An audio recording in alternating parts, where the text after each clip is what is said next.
Hey, what's up everybody? This is my review of Halo Reach Series 4 Elite General. This is of course by McFarlane Toys. First up, we'll take a look at the packaging really quick here.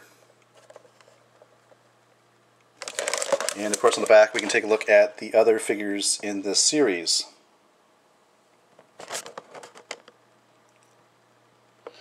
So on to the figure itself. The reason I picked up this particular figure is because this is actually my second Halo Reach action figure.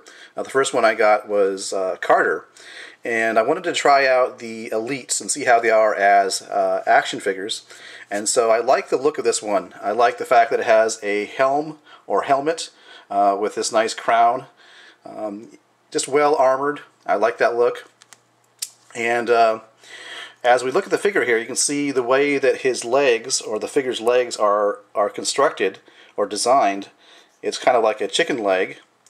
And also of note is if you take a look at the bottom of the feet, they are actually not flat. They are rounded to be more realistic to the actual creature or character from the Halo Reach series.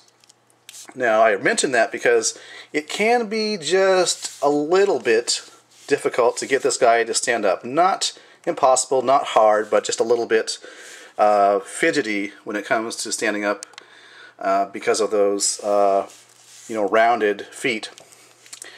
The other thing I want to mention is I was watching a review on this particular figure, and the reviewer said, well, I don't really like the helmet because you can't see his eyes, but what I'm telling you right now is you can actually see the eyes depending on how you place the helmet. You can see there, that little shine there, that is one of his eyes. And you can pull it off. It's not impossible. So that was one reviewer's complaint, but really it's not a problem. The helmet itself does stand really well. You can see there. And if we take off the helmet, we can see this guy is one ugly mother, and you know the rest of the line from the Arnold Schwarzenegger Predator movie. Yep, only a face a mother could love. Yeah, so that's why I'm keeping the helmet on this guy. But for articulation, it'll be easier without the helmet, so we'll leave that off and just take a look at the figure.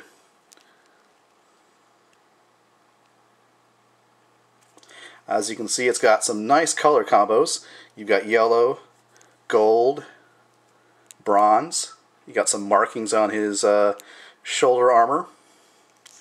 Some markings here on the chest armor, really nice.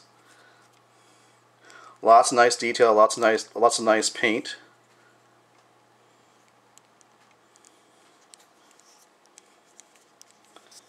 See there. By the way, this is an accessory here. This is the grenade. You only get one for some reason, and you can see there is a post there. You could put another one on there. So why McFarlane did not include a second one is beyond me.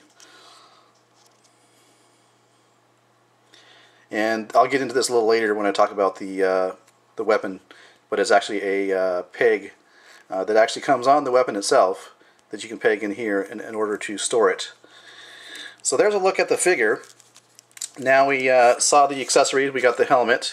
You saw the grenade back there, and let's move on to the actual weapon of interest here, or accessory of interest. Here it is. You can see, really nicely detailed again. The only problem is, it is very difficult to get the fingers in those areas where it needs to be in. Not impossible, but that's why I'm not showing you with the gun on the, having the figure hold the gun, because it is pretty difficult to get that on there. I was watching one review of this figure where he was saying, well, you can get it on there, but it's going to take some like hot water to get the plastic around the fingers here to actually be pliable enough to fit inside there. So I guess I'm lazy in that regard, but I think it looks fine just on his stored on his back here. There actually is a peg hole right here, which you can peg like so for storage, and that's the way my figure is going to be, just like that. So you got the weapon there. Moving on to articulation. Well, he's got articulation at the base of his neck and also at the base of his head. So you got articulation as such there, and then you have a second point of articulation there. So really nice all the way around, as you can see. And really, the figure is pretty bulky, so I'm just going to show you the range of articulation and to give you an idea of what the articulation is like. So you can see around at the shoulders, just a little bit out. You can see it clashes with the armor here. Mostly it can go around. You have a point of articulation at the elbow. Swivels all the way around and does bend just a tad bit, like so.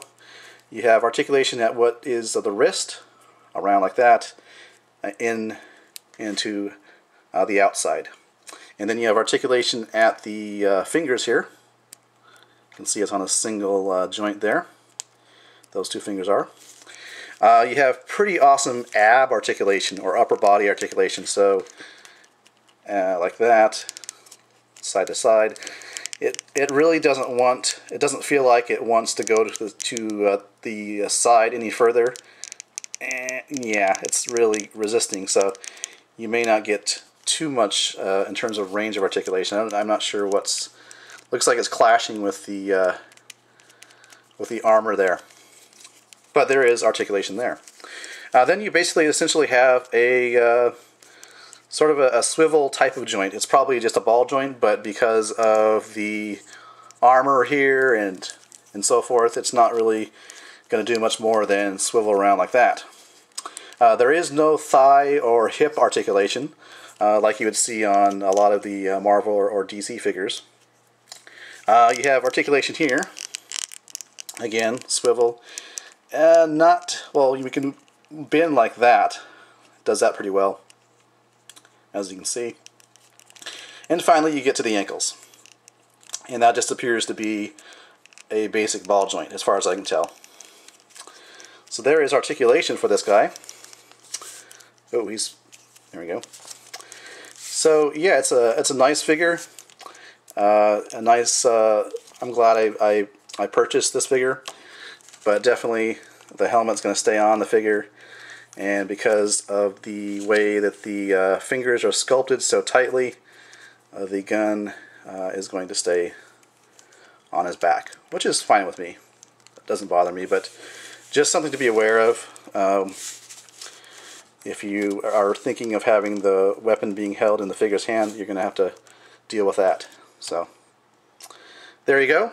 This has been my review of the Halo Reach Series 4 Elite General.